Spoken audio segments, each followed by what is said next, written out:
Change ಆಗೋದು. Normally ಹೇಳ್ತಾ ಹೋದರೆ ಅವ್ರು ಚೇಂಜ್ ಆಗಲ್ಲ, ಹಿಂಗೆ ಮಾಡ್ತಾನೆ ಇರ್ತಾರೆ. ಅಂದರೆ ಜನರಲ್ಲಾಗಿ ಏನಾದರೂ ಬೇರೆ ಹಿಂದಿ ಲೇಡೀಸ್ ಹುಡುಗಿರ ಬಗ್ಗೆ ಏನಾರು ಹೇಳ್ತಾ ಇದ್ರು ಅವರು ಈ ಥರ ಅಂತೇನಾರ?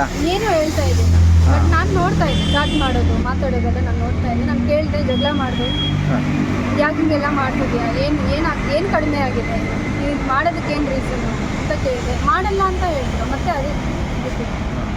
ಅಂದರೆ ಹಿಂದೂ ಹೆಣ್ಮಕ್ಳ ಬಗ್ಗೆ ಏನಾರ ಚೀಪಾಗಿ ಮಾತಾಡೋದು ಆ ಥರ ಏನಾರ? ಇಲ್ಲ, ನನ್ನ ಮುಂದೆ ಏನು ಮಾತಾಡೋದು ಹೇಳಿದ್ದೀನಿ. ನಾನು ಹೇಳಿದ್ದೀನಿ, ಗೊತ್ತು, ಮೊದಲು ಗೊತ್ತಿರಲಿಲ್ಲ. ಯಾವಾಗ ನಾನು ಸೂಸೈಡ್ ಅಟೆಂಪ್ಟ್ ಮಾಡಿದ್ದೀನಿ ಆವಾಗ ನಾನು ಹೇಳಿದ್ದೀನಿ ಫೋನ್ ಮಾಡಿ. ಅವ್ರ ಫ್ಯಾಮಿಲಿಯವರೇ ಫೋನ್ ಮಾಡಿ ನಿಮಗೆ ಏನಾರ ಹೇಳಿದ್ರೆ ಮೇಡಮ್ ಈ ಥರ ಸೂಸೈಡ್ ಅಟೆಂಪ್ಟ್ ಆದಮೇಲೆ? ಅವ್ರು ಕಾಲ್ ಮಾಡಿದ್ರು, ಅವ್ರ ಅಕ್ಕ ಅವ್ರ ಭಾವ ಕಾಲ್ ಮಾಡಿದ್ರು, ಹೇಳಿದರು ಈ ಥರ ಏನಕ್ಕೆ ಸೂಸೈಡ್ ಮಾಡ್ಕೊಳ್ಳೋದು, ಸೂಸೈಡ್ ಕೇಸ್ ಎಲ್ಲ ಹೋಗಬೇಡ, ನಮ್ಮ ಮೇಲೆ ಬರುತ್ತೆ, ಏನಾದರೂ ಇದ್ದರೆ ಮಾತಾಡೋಣ ಬನ್ನಿ ಅಂತ ಕರೆದ್ರು. ಹೋದ್ವಿ, ಈ ಥರ ಹೇಳಿದ್ರು, ನೋಡಮ್ಮ ಅವನ ಹತ್ರ ಮಾತಾಡು, ಏನು ಡಿಸಿಷನ್ ಅಂತ ತಗೋ ಅಂತ ಹೇಳಿದ್ರು, ಅಷ್ಟೇ.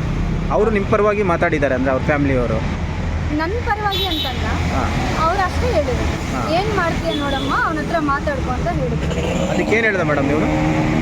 ಹುಡುಗ ವಿಷಯಕ್ಕೂ ಏನು ಹೇಳಿಲ್ಲ, ಏನು ಹೇಳಿ ನಾನು ಫ್ಯಾಮಿಲಿನ ಬಿಟ್ಕೊಡೋಕ್ಕೆ ರೆಡಿ ಇಲ್ಲ ಅಂತ ಹೇಳಿದೆ. ಇವಾಗ ನನ್ನ ಪರಿಸ್ಥಿತಿ ಏನು ಅಂತ ನನಗೆ ಹೇಳಿ, ನನ್ನ ಜೀವನ ಏನು, ಮದುವೆ ಆಗ್ತೀನಿ ಅಂತ ಇಷ್ಟು ದೂರ ಬಂದಂದಮೇಲೆ ಮಾತಾಡಬೇಕಲ್ಲ, ನನ್ನ ಬಗ್ಗೆ ಯಾಕೆ ಹೇಳಿಲ್ಲ ಮನೆಗೆ, ಹೇಳಬೇಕಿತ್ತು, ಮಾತಾಡಬೇಕು. ಅಂದರೆ ಮದುವೆ ಆಗೋದಕ್ಕೆ ಏನಾರ ಕಂಡೀಷನ್ ಹಾಕಿದ್ರಾ? ಅಂದರೆ ಕನ್ವರ್ಟ್ ಆಗಬೇಕು, ಏನೂ ಹಾಕಿರ್ಲಿಲ್ಲ, ಕನ್ವರ್ಟ್ ಆಗಬೇಕು ಆ ಥರ? ಅದು ನಾನು ಹೇಳಿದೆ, ಯಾಕೆ ಹಿಂಗೆಲ್ಲ ಮೋಸ ಮಾಡಿದ್ಯಾ ಅಂತ ಕೇಳಿದ್ದಕ್ಕೆ ಅವಾಗ ಹೇಳಿದ್ದೆ.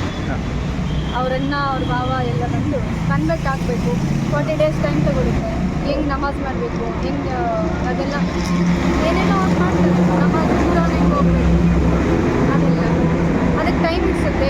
ಕನ್ವರ್ಟ್ ಆಗಿ ಆಮೇಲೆ